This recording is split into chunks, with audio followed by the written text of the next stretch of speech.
Right. Ron, did you want to say something? Yes, Chair, very briefly. I've got to leave at 5 o'clock. Thank you very much for that, Ron. Thank you.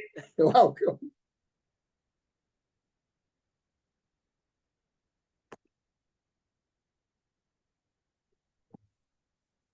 Right, welcome to the meeting of the Licensing Committee on July the 3rd.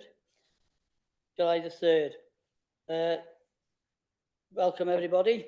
This meeting is being live streamed. Please turn off your phones or keep them.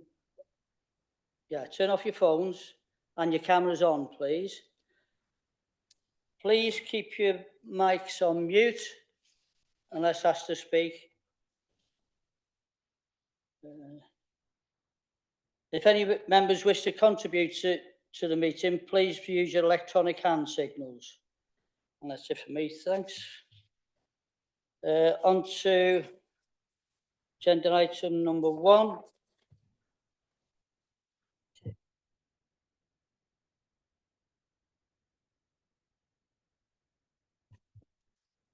Councillor Priest.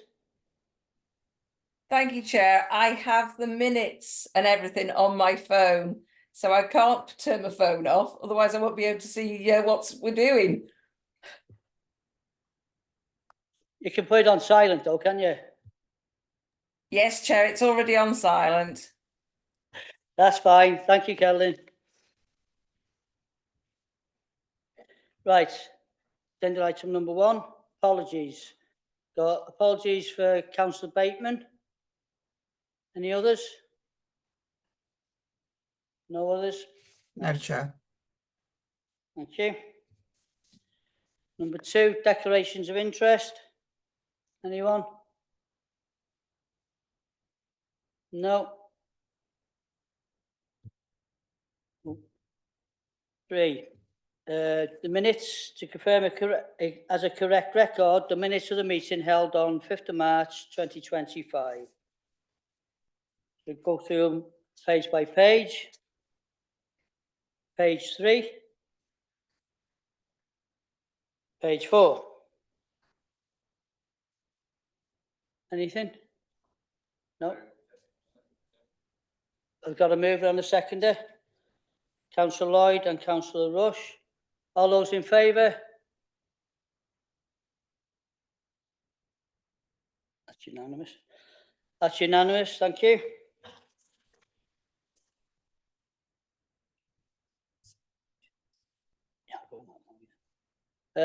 Sian, if you could come in and just give us an update on the resolve, please, the actions. Thank you. Thank you very much, Chair.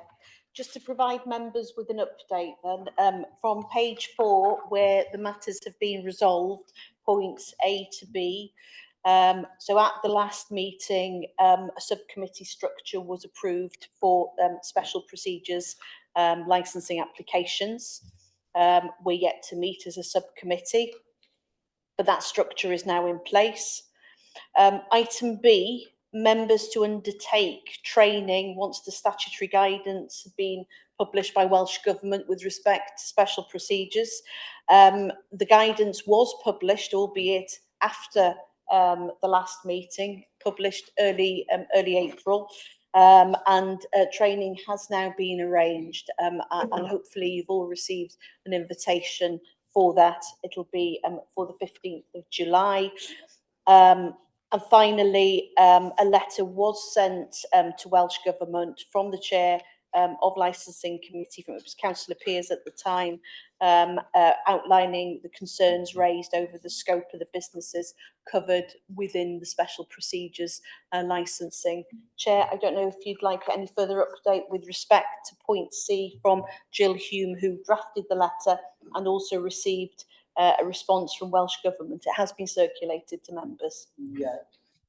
Yeah, although it has been circulated. Jill, would you like to give us a bit of an update? You okay, yeah? So following the last meeting, I think it was Councillor Richard Lloyd raised in particular about the concerns regarding Botox parties, where people were essentially able to have non-surgical cosmetic procedures applied, and there were concerns regarding this. So we discussed that it was something that could be brought into the scope of the special procedures legislation. And it was agreed that we'd write to Welsh Government about that, which we did on the 4th of April. We received a response on the 7th of May from Welsh Government, Jeremy Miles, which was very positive, to say that they were considering including fillers in the special procedures legislation. And then subsequently, we also received an update from the Nursing and Midwifery Council on the 21st of May to say that they were tightening the prescribing process. So any prescriptions for non-surgical cosmetic procedures, such as injecting fillers, it would need to be face-to-face prescribing. So that is quite an important step forward in terms of that. So that was an update we had from the Nursing and Midwifery Council following that letter. But it's also still going to be considered as part of the special procedures legislation that they had agreed to review it after a year or so, to include possibly other procedures, and it looks as if that's still the case. Thank you, Chair. Councillor Priest. Thank you, Chair. Just for clarification, it was myself who brought up about the Botox parties. Thank you, Chair. I was going to mention that, Colin. Okay. Councillor Lloyd. Yes, Councillor Priest is quite right. It was me that raised the Botox situation, but Councillor Priest mentioned Botox parties, which I'd never heard of.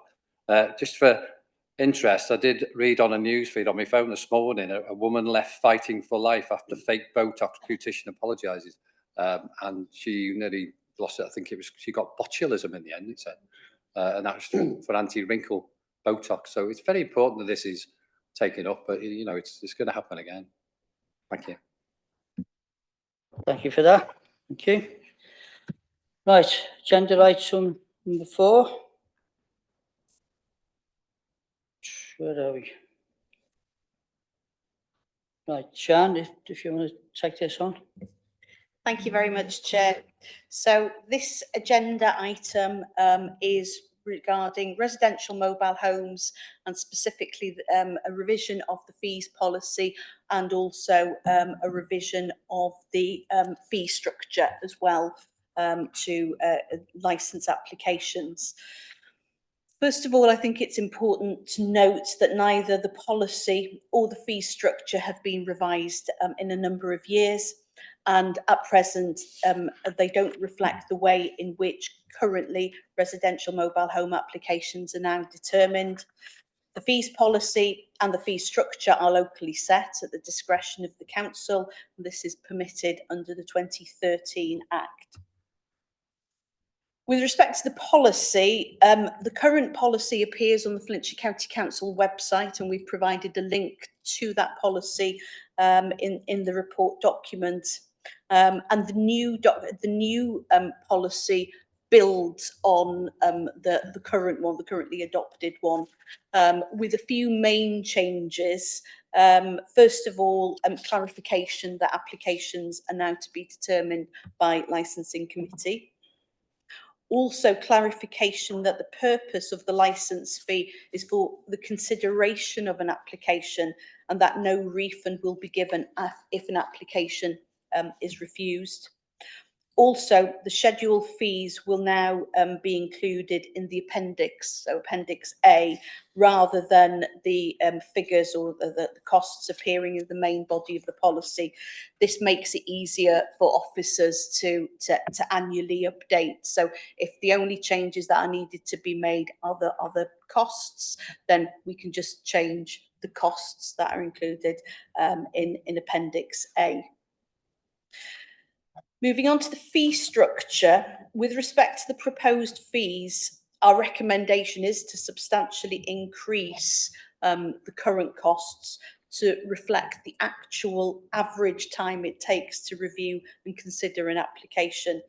And this information in terms of officer time is broken down in section 3.04. We've not included legal costs in our calculations.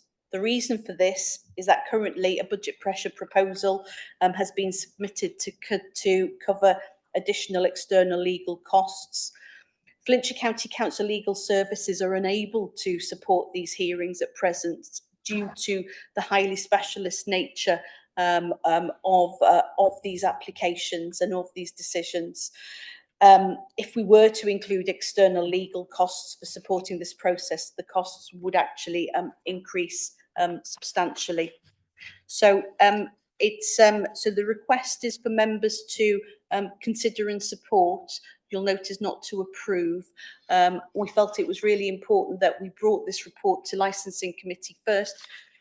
You as members are the ones who make the determinations, and I think you have a very good understanding, given that you've now determined 3 licence applications over the past just over 12 months to sort of to contribute to our thinking, to contribute both to the fees policy and also to how we have set out and we've calculated the new proposed fees. The next step after that, and we'll seek clarification from our head of legal services shortly, but the next step after that will be, I believe, to seek the authority of Chief Officer, although Chief Officer has already had sight and is happy with what's being proposed here. Also our cabinet member, and I think it would be prudent to bring to the attention of the Section 151 officer as well. So with that, Chair, I don't know if you want to seek the view of our legal officer for. Yeah, Thank you, Chair. That's right. So the committee today, if the committee approves the policy and the new charging schedule, that would then be something that the Chief Officer, in consultation with various individuals, will then be able to put into place.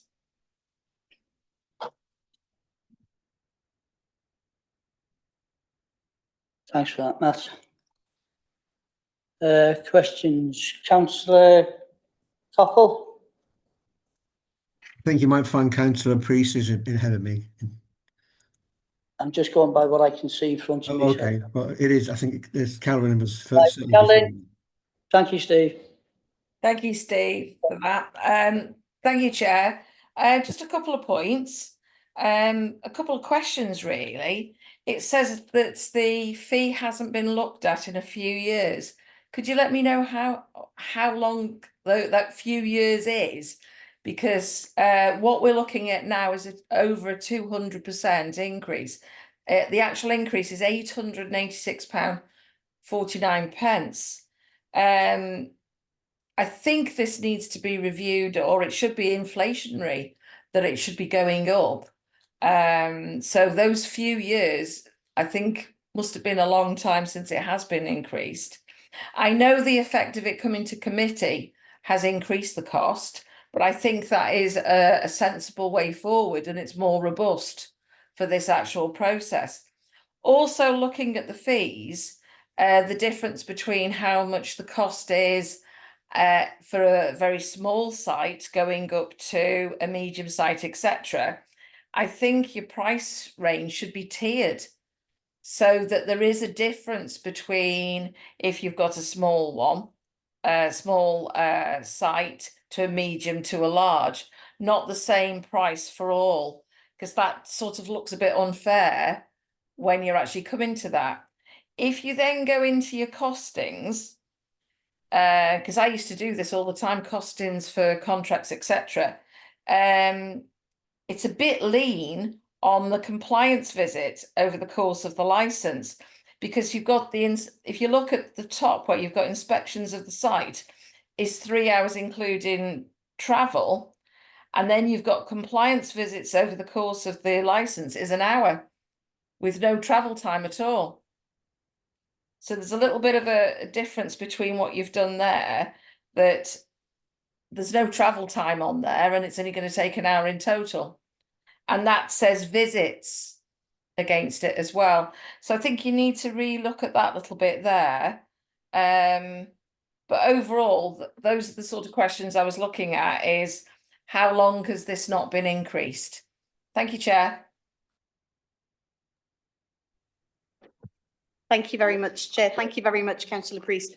In answer to your question, I believe the figures were the figures were initially set around about 2018, and then an inflationary uplift, modest inflationary uplifts were applied. However, I think that we've now reached a stage where we can see that the costs of the current costs, which I think certainly from a, well, nationally and also, you know, even regionally, are amongst the lowest in the region, don't reflect the activities and don't reflect the officer time it takes to undertake this work. So, and I think there are two elements really to this. First of all, there is the sort of the officer time in terms of engagement with the site owners, with the applicants, in terms of visiting the site, etc. So again, we've tried to reflect that in point 3.4. There's obviously an element in terms of it coming to committee as well. You are quite right, Councillor Priest. We have been lean in terms of follow-up compliance, and we're happy to, we can look at that. What we've done is we've looked at an average, straightforward, if you like, application. We haven't actually looked at a particularly complicated. Sometimes where there is a particularly complicated application is actually can be substantially higher. And I mean, I'll bring in Jill shortly, if that's okay, Yeah. Chair, who's the manager of the team. But you question in terms of should we look at a tiered effect is a very valid one. Some local authorities do look at tiering. However, I think Jill and the team sort of came to the conclusion that in terms of actual officer time, even for the smallest, most straightforward sites, this is the minimum in terms of officer time it takes. And this is, I guess, a reflection of what actual cost recovery looks like, with the caveat without the legal costs. Hopefully I've answered all of your questions, Councillor Priest. Yes, thank you. Jill, would you like to? Thank you, Chair. Thank you, Councillor Priest. The point regarding the travel, we included travel on the main inspection of the site and the re-inspection of the site because the officer would be purely going to that site. And it's very different, obviously, you know, we only have about 10 or 12 of these sites, and they're quite different. But the travel was included on the ones where we were purposely going to that site to do an inspection, whereas the compliance visits, we thought officers would probably be doing that whilst they were out. It was kind of part of their day, as opposed to it being probably a half-day visit really for the initial inspection. So that's why we didn't include travel on the compliance visit. And actually we don't tend to get too many issues around compliance once the licence has been sorted out and the conditions put in place. So we thought an hour would probably pretty fairly reflect that across the average. In terms of the having one price up to 50 units, that's principally because we have to consider the conditions of the site. So the site conditions are obviously in legislation and they're across the board. So we have to go through that process of how far apart they are, what the fire arrangements are, water, roads, all those kinds of things, in order to write our report for all the sites really. So even if it's quite a small site, they're usually kind of about 15 or so. And so really we just had to kind of take an average really, because I don't think even the smaller sites always necessarily took much less time, because once you'd kind of worked out what the average spacing was and things, the larger the site, it didn't always make too much difference, apart from when you got over 50, because then you were having quite an increased time in terms of inspection time. So yeah, those were the reasons for that. Thank you.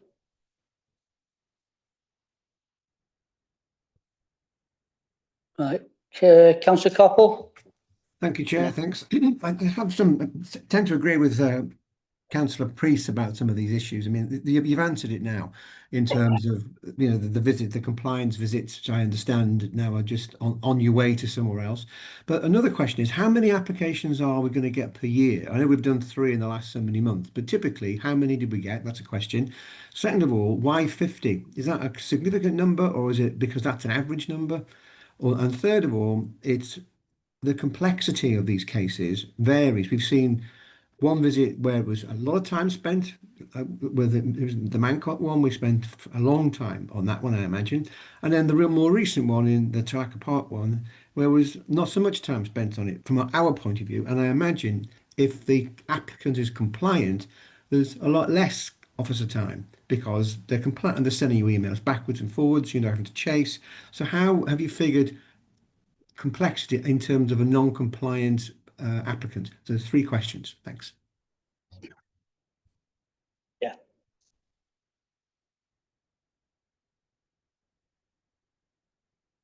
Okay, thank you.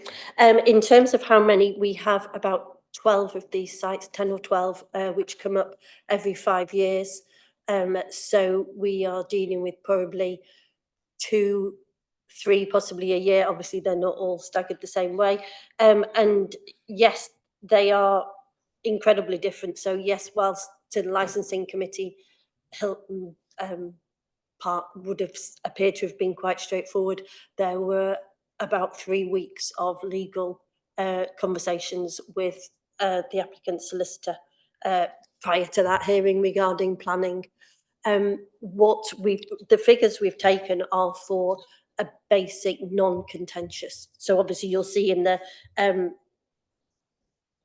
time descriptions, we haven't included for things like that. We've just done a basic non-contentious case. And the licensing hearing does significantly increase that because the report is a substantial amount of time that the officer writes and attending the hearing. So that is kind of one of the reasons for the particularly large increase, because it's an additional 10 hours to do that report. The licensing hearing is 3 hours. So that's where a lot of the additional costs are. Sorry, was there another question? I think you said 3. No, I think that was probably that. Thanks for that and the answers. I still think if you're into cost recovery, then there should be some allowance for complexity. Otherwise, you're missing a trick. I firmly believe that. And as an additional question, this seems to me that we've re-understood how much effort goes into an application, because the original number of, was it 500 odd quid or 400 odd quid, obviously didn't cover any of your work virtually. So, and what you're telling me now is you're not doing anything different, well, not much different. It's just a re-understanding of what you actually really do, so to speak. Is that correct? Not entirely, because when it was officer determination, they would have made the decision. So the report writing, they would have had to have recorded their decision, but the report writing for, which takes a substantial amount of time to bring a report to committee, it is a significant additional kind of workload, really. And the site visit with the committee, they would have just done these things kind of as they were going, really, and obviously they wouldn't need to attend the hearing. So it is quite a significant additional amount of time. So yes, the kind of bottom half of the table is kind of additional with the licensing committee hearing, really. Sorry, you did say something else, and I wanted to. Yeah, I did. And it was the complexity aspect. Yes. We seem to have just covered over that bit. It just, if you're going to do a cost recovery, my personal logic is that do cost recovery based on actual work done. and have an element, there must at least an element somewhere in this calculation to suggest if it's a non-compliant person, then this could be more. And maybe warn people or say to people when the fees go out that this fees are based upon you being compliant, not non-compliant or you know, sort of full of rule breaking stuff. So I think if you're going to put this as a what you call it, as a thing on your policy website thing, it needs words in it that suggests that this is a basic cost for basic work. And if you're not playing the game, it will be more. I don't think we have a mechanism to charge any additional, though. This is an application fee. And obviously prior to the application, we have no idea, or the officer might have some idea, but we don't have any idea how difficult it's going to be and how the form is going to have been completed. The fees have to go on to our website prior to them making an application. So we've got no mechanism to distinguish between the straightforward. I understand that. I know you can't state a fee, but you can state an intention to have a fee if they're non-compliant. That was what I was saying. No, you don't create a fee because you don't know what the work's going to look like. But if you have a phrase in your policy that suggests that indeed, if you're non-compliant and you don't play the game, it will cost more than this amount of money. So that's it's just a thing to add, and then you're completely clear then, and then you can charge them on a pro rata basis if they're non-compliant. Simple, really. Okay, thank you. I think Sian's going to respond to that. Thank you. Thank you, Councillor Coppell. I've just been sort of seeking advice from our legal officer who sat next to me here, Matt Powell, in terms of whether we can do that in terms of we can charge anything over and above should it be a more complex consideration, a more complex application. I think probably further work would need to be done to establish that. I think it would be quite difficult to quantify at the outset.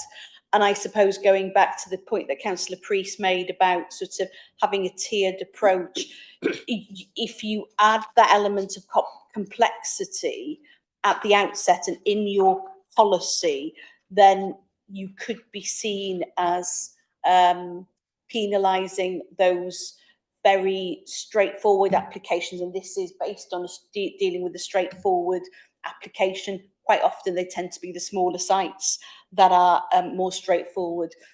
A possible way forward, but again, it would be, I'd be interested to hear the views of members, and also maybe something for us as officers to take back, would be that there is a tendency that there is greater complexity the larger the site is. And I think that's been our experience so far. We have some sites that have 11 residential mobile homes.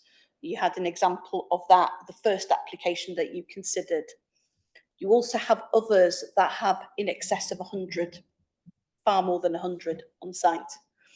And you might want to be considering then that rather that we put I think it's after we get to 50, is it £3.50 per unit, we might want to consider increasing that £3.50 per unit application fee, if you like, to increase the number, because that's where you tend to get the complexity, not with the smaller sites. But that could be something that we could consider and we could incorporate in a further review.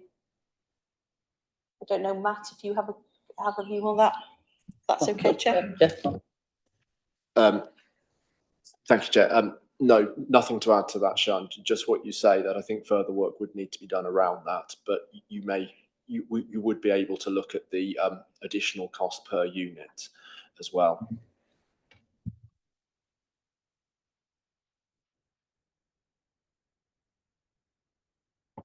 Right, thanks for that. Thank you. Rosetta? Thank you, Chair. I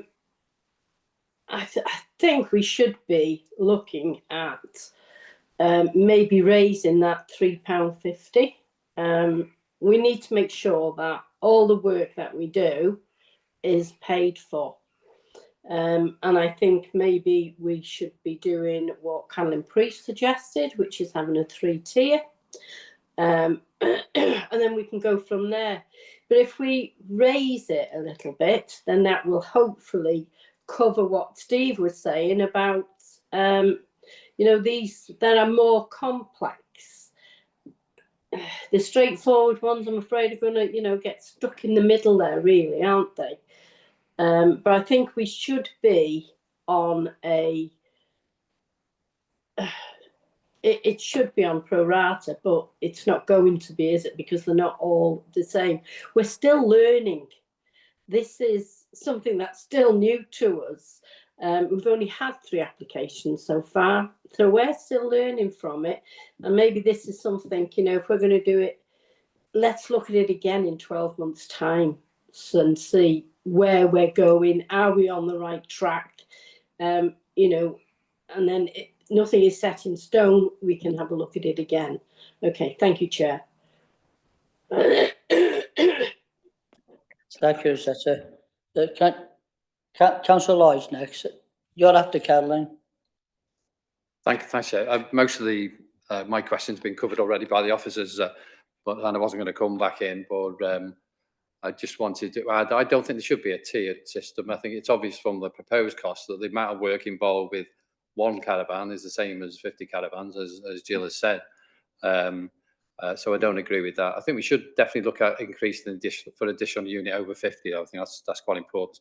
£3.50 doesn't sound a lot, does it? Because I know similar amount of work, but you know, that could go up to 100 caravans or whatever, couldn't it? But so yeah, I don't agree with the tier system. I think you've got to have a set price for the small set, same amount of work involved with one caravan as 14, well, same amount of work as 50, because 50 proposed cost for 50 is the same as a proposed cost for 14. So I don't agree with the tier system personally. Thanks, Chair.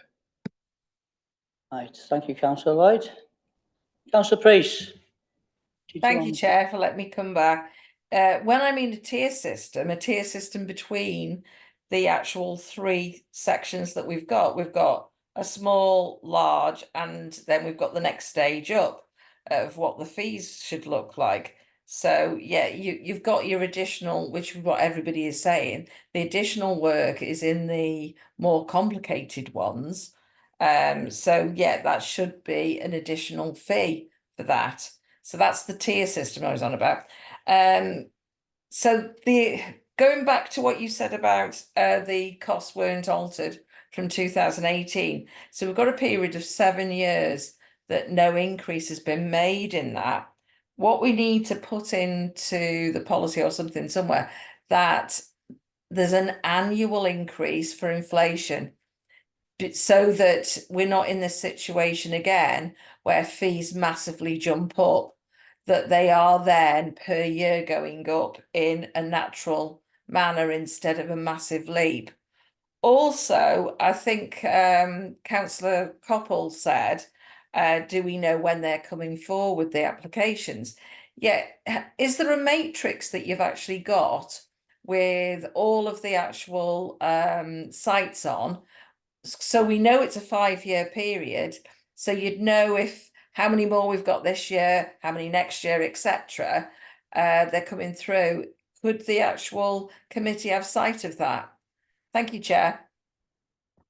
Thank you, Caroline. Sian, if you'd like to come back on that one. Yes, thank you very much. I mean, just to clarify, so the current fees are being uplifted by inflation, but what they haven't done, we haven't done such a whole scale revision, essentially a time and motion study of how much it's actually costing us. We've based them on, I guess, at a time when we weren't as experienced, because this legislation is only 2013 legislation. It became operational in 2014. So, and it was officer determination at the time. So what we've done is not revise. So we have been revising on an inflationary uplift, as is, you know, and they have been included in the fees and charges schedule, the overall fees and charges schedule, but it's the actual activities that underpin those activities that we've re-looked at. So I think it's just wanted to make that clear. And you're quite right, Councillor Priest, in terms of going forward, if these revisions were supported and they're ultimately approved, then the intention would be that they would be uplifted by inflation on an annual basis going forward, and that if any other, I guess, new step was introduced in the process, and, you know, we've seen changes over the last few years when new steps have been introduced, then it's at that time we would again pause, revise, have a look at what activities officers undertake, and then we would come back to yourselves for your views. But yeah, it would be carrying on with the inflationary uplifts.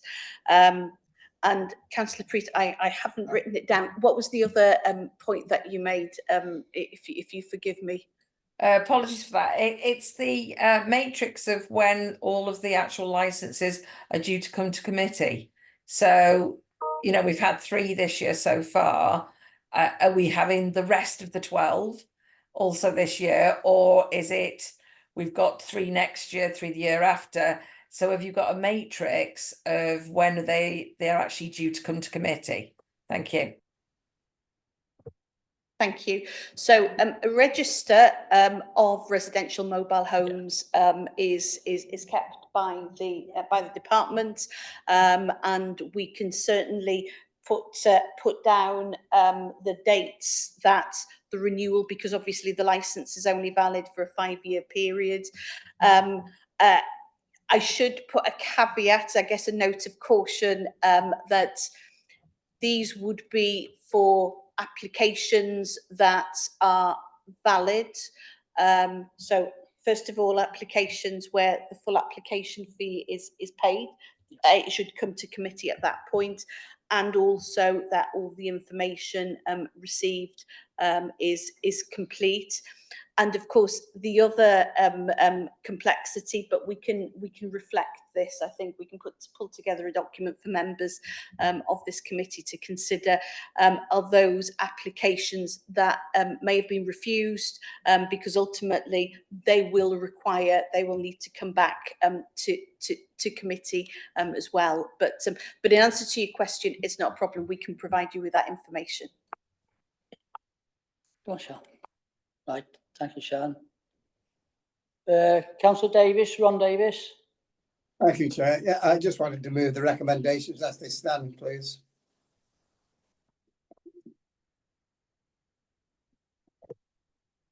Thank you, Ron. Is there any more questions here, Kevin? Sorry, second. Is that for both together? Both recommendations, yeah? And you, Ron, are you proposing to set both? Yeah.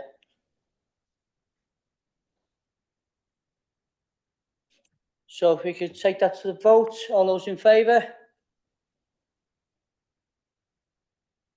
That's unanimous. Thank you very much. It's carried. Thank you. Most of that one, is it? If we go to agenda item number 5. Mandatory licensing scheme for special procedures. Sharon, is that you again? There you go. Yes, it is. Thank you. And then Jill might want to come in Yeah, at a later point.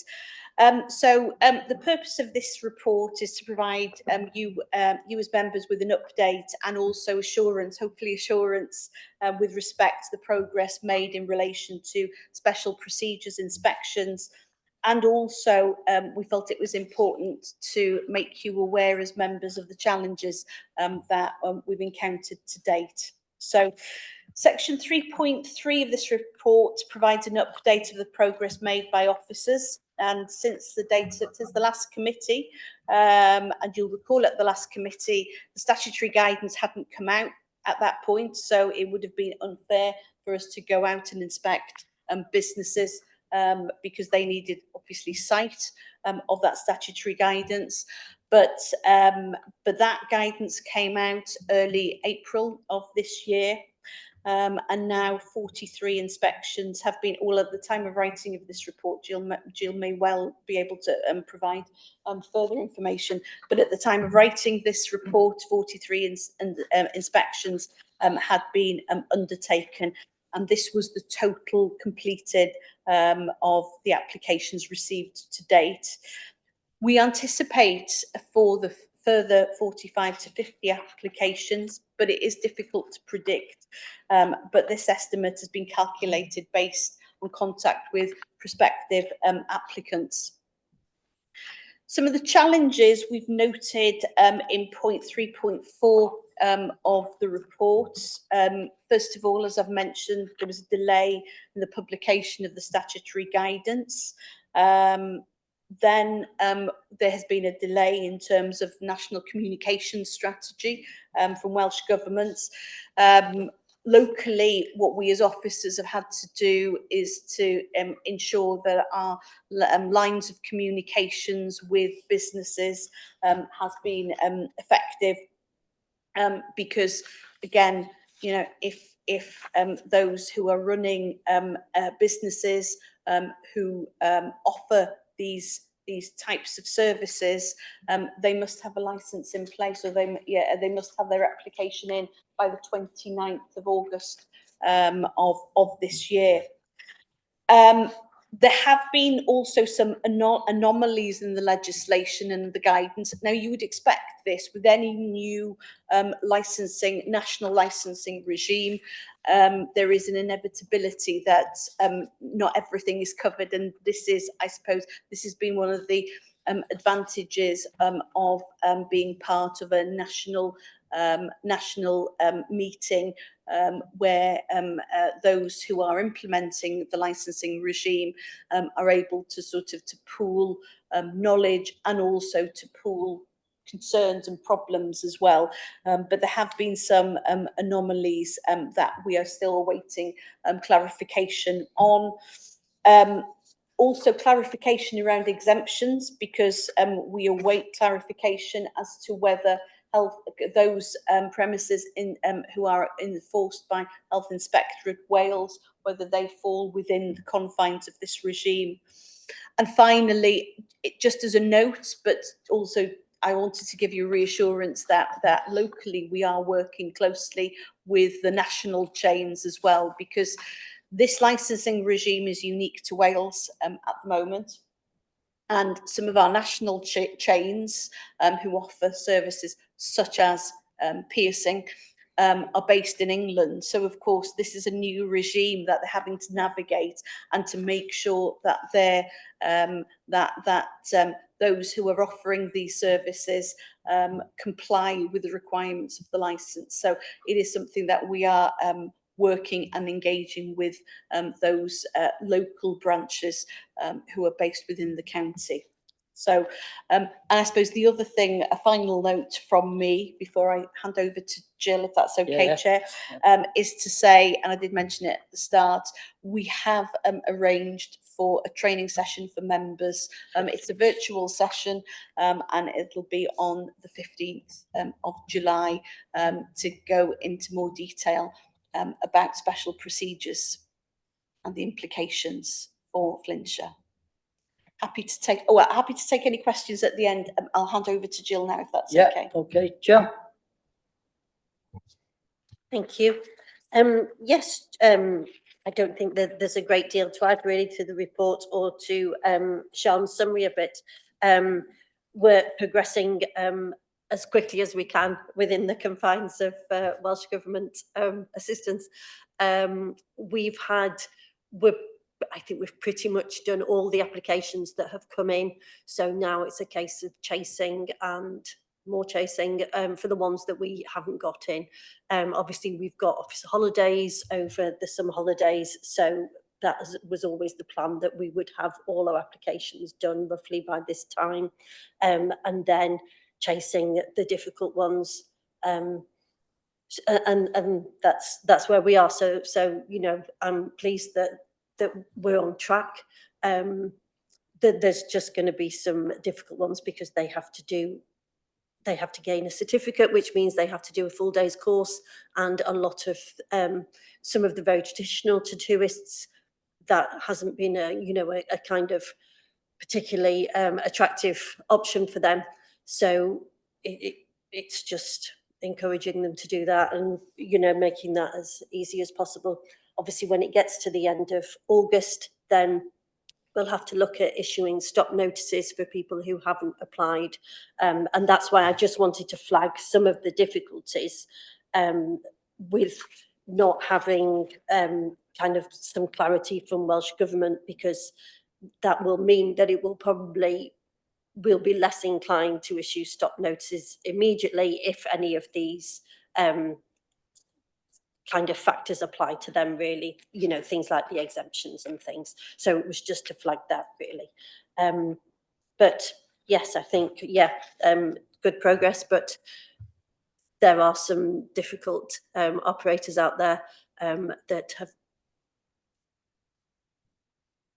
struggled to come to terms with the new legislation, I think is probably the best way of putting it. But now we've inspected all the ones where they've come forward with applications. It's handing out the other ones now. Right, thank you, Jill. So, questions? Any questions? Councillor Lloyd? I did try and look on the council's website this morning for a list of the registered practitioners or tattooists, and I couldn't find it. So it's obviously not easy to find. It must be there. Can you just point us in the right direction there, Jill? So.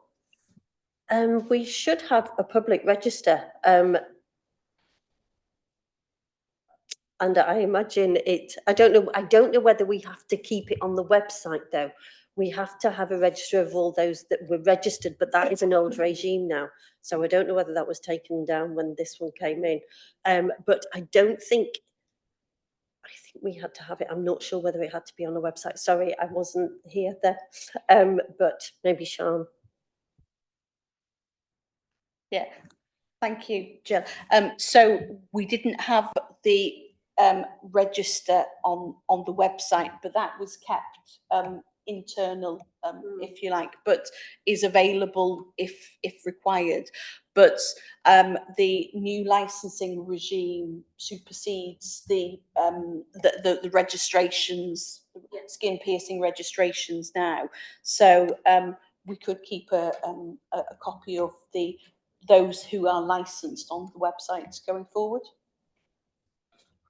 There'll be a national database. Oh, national. So anybody can go online and just check where anybody, if there's any tattooists in your area. That's kind of one of the points of the new legislation, is that they are all downloaded onto the national database, which will be up to date by the 29th of August. So we're also in the process of getting to grips with uploading all our ones that we're licensing, and then they will be on that national database so everybody can view it. Just think, in the unlikely event that I'd ever want a tattoo or Botox, I just thought if I did, I would want to check where I'm going, who's going to do it, but so that there will be a list. I think it's handy. I mean, I would go to the Flintshire website to look if I wanted it now, and I think it should be looked at to put that on when you've got the reg. You're saying it's on a national database, but can it not be on the local ones on the Flintshire website as well when you get the 150 that are about to be approved? I think you're saying you expect to be granting 150 licenses, certificates. So will there be a website locally for that? So I think we'll be able to put the link to the national database. I don't think we will be uploading them onto a separate system as well, because the national database is quite sophisticated. So if there are notices or anything put on somebody, then that automatically, that will go on. So I think we can certainly put a link to it on our special procedures page so that people can find it. Yeah, thank you. Yeah. Councillor Priest? Thank you, Chair. Just a couple of quick questions. Off your old register that you had, how many are still outstanding that haven't applied at all? and new tattooists, etc., are they in scope that you've looked at? And if you've managed to find all of the outstanding acupuncturists, etc., who are operating, who weren't on your register in the first place, who still need to apply for a license? Thank you, Chair. The new ones have been applying, so yes, they fall under the remit of the new legislation. There was a transitional period for people who were registered, but when the legislation came into force at the end of November, all new ones had to then fall into line with the new legislation. So yeah, new ones are covered, and we have had some applicants. So yeah, they're covered. In terms of how many our figures were based on the original register, but because they were registered, once you were on the register, it was kind of indefinite, and we had a procedure where we would try and get out to them within 2 or 3 years, every 2 or 3 years, to update it. But I would say that there was probably about 140 or so, 150 on the original one, on the original register, and I think we've probably had about 50 or so applications because they've all been done. So it's probably about 50-ish. It changes on a daily basis. And then I think probably about 50 have dropped off. So they either had stopped because microbladers, you know, they're very different industries. In tattooing, you know, people do it 9 to 5, Monday to Friday. You know, it's quite a lucrative living. It's a full-time job. Some people who do microblading might do a couple of hours a month.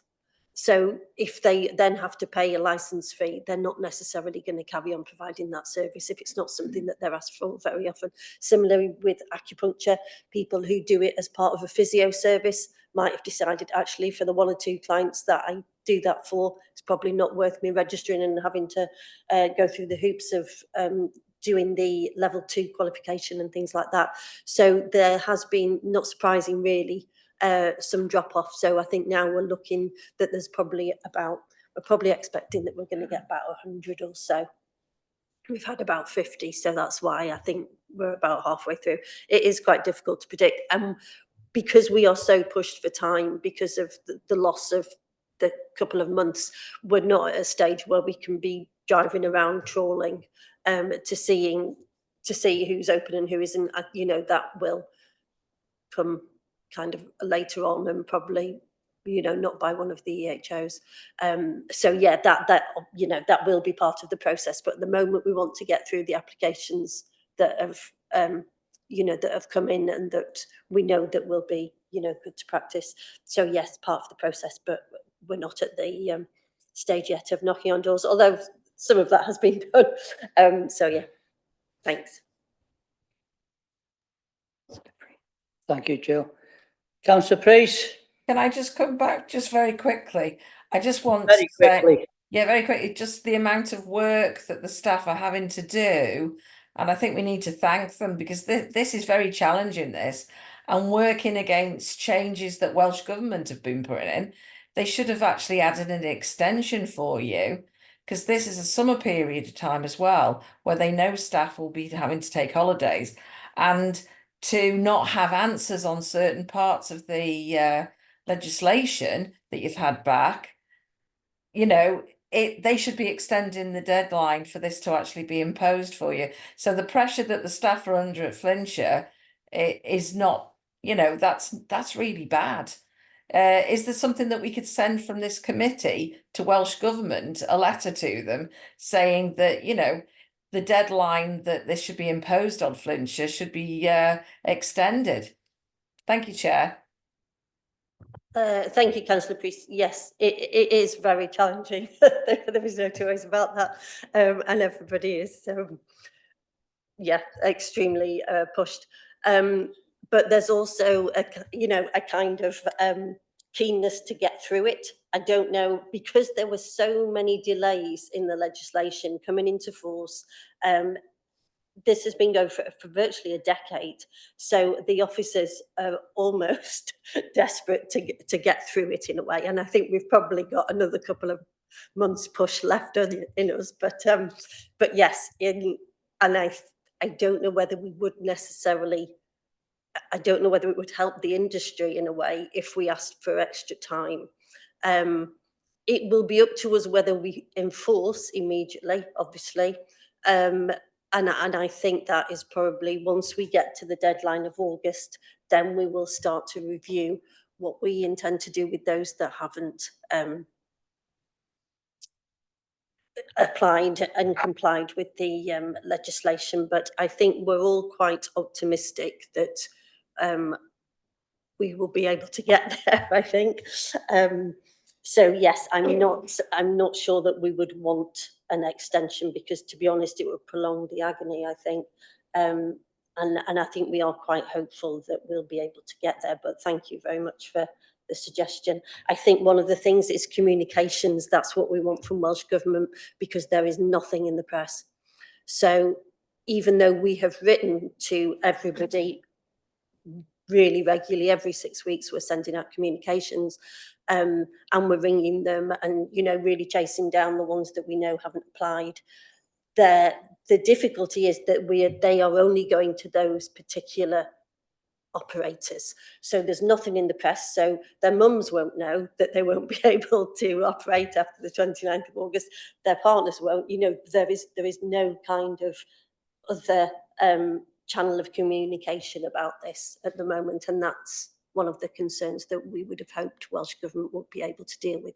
But I know we had a All Wales consistency meeting yesterday, and Welsh Government hadn't responded to our request for that. So thank you, Chair. Thank you, Jill. Sian, do you want to add? Yeah, thank you. Well, first of all, Councillor Priest, thank you very much for acknowledging the hard work that Jill's team have undertaken. It has been a significant amount of work with no additional resource. I think that's important to note as well. So, you know, they had to reprioritise work programmes, etc. I think, I mean, I concur with Jill's observation about the 29th of August deadline staying in place. However, I think, I mean, it could be, if members so wished, it could be that a letter is drafted to Welsh Government asking them to really push in terms of the communications messages, and also respond in a timely fashion to the queries that are raised by practitioners, environmental health managers. I think that would be very helpful if members so wish to do so. Right. Okay, thank you, Sian. Chrissy?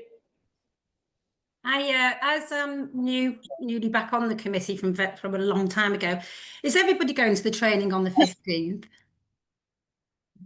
We're all going to get an invite to that, yeah? Yes. And also, is there a time limit, Chair, on the length of this meeting?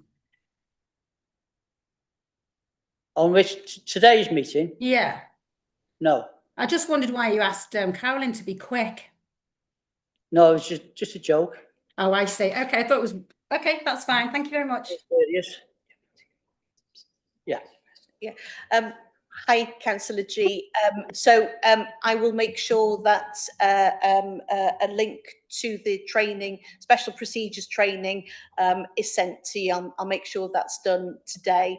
And you're right, all members of this committee are invited to come along to the training, because this is a brand new area for you all, and the training date has only recently been agreed. So, but yeah, happy to, and if you want to have a discussion outside the meeting as a new member, more than happy to meet up with you as well.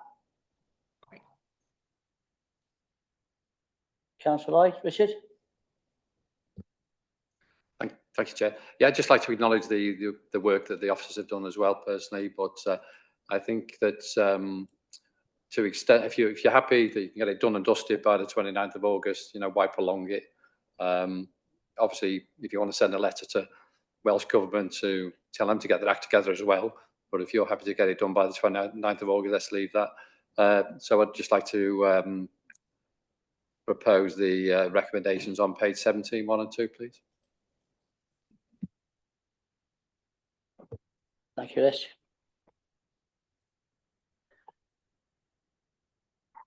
Councillor Richardson? Yes, sorry, Chair. Thanks. It was just a question for Sean, really, regarding the train on the 15th of July. Will it just be one date and one time? No, because sometimes it's difficult for people that work to make some of the dates. That's all. Thank you. Thank you, Councillor Richardson. Yeah, no, I appreciate it. It is a challenge. That is the only date that's scheduled. However, I have asked the question of committee services. I haven't had a response back yet, but I'm hoping, if possible, that that session can be recorded. That's one of the reasons we've opted to go for an online session. 2 reasons, really. Time of year isn't great. But we wanted to fit something in before the summer recess. And also, if we can record it, then a little bit like we've done with residential mobile home training, you know, there is a session there that we can share with new members of the committee. So I'm just thinking, Councillor G, I need to send that as well to you. So yeah, if it's possible, we'll do that. And I can see Nick Gittins has got a hand up, so she might be able to confirm if we're able to record on Zoom as well. Yeah, that's correct, Sean. The training session will be recorded on Zoom and it can be emailed out to members who are unable to attend the session. Okay, brilliant. That answers that question for me. Thank you. You're welcome. Thanks for that, Dave. Carolyn? Thanks, Chair. I've got it in my diary and it's come up as 1:45 to 4 o'clock on the 15th. It's been sent through. Don't know whether you can see that. For the training session. So just so everybody knows, it's an afternoon one and it's 2 hours. It's been put in for our diaries to accept.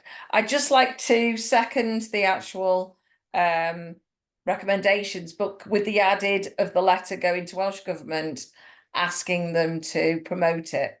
Thank you, Chair.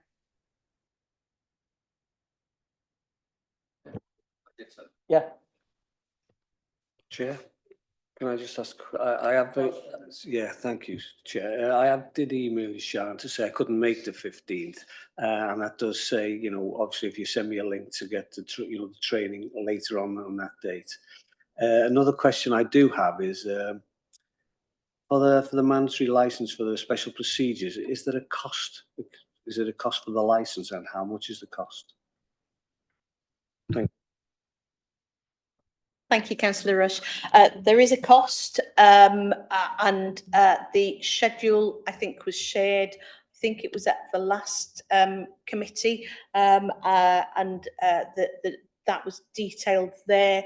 The costs have been set nationally for the first year, and then they can be reviewed locally to ensure that full cost recovery is achieved. So I think they are due to be reviewed. Well, Jill will be better informed as to when they're due to be reviewed. I don't know whether, Jill, it's going to be this coming March or whether it's going to be after a full year of implementation. I would have thought it would be after a full year of implementation because it's going to come from the Welsh Government. So the fees are for the licence, it's 189. This is, hopefully I'm remembering the site. I think it's 189 for the licence, and then it's about £44 for the compliance fee. So they've got to pay all that before they get the licence. And then for the approved premises, which is the premises has to have an approval certificate, that is about 245. And then there's 140 something compliance fee. I think attached to that as well. But that's from memory. I can look it up actually. Sorry. Councillor Rush, it might be helpful if I circulate a link to the last meeting and to the report of the last meeting, and then the schedule of fees, I think, is included there. So we'll do that to all members of committee.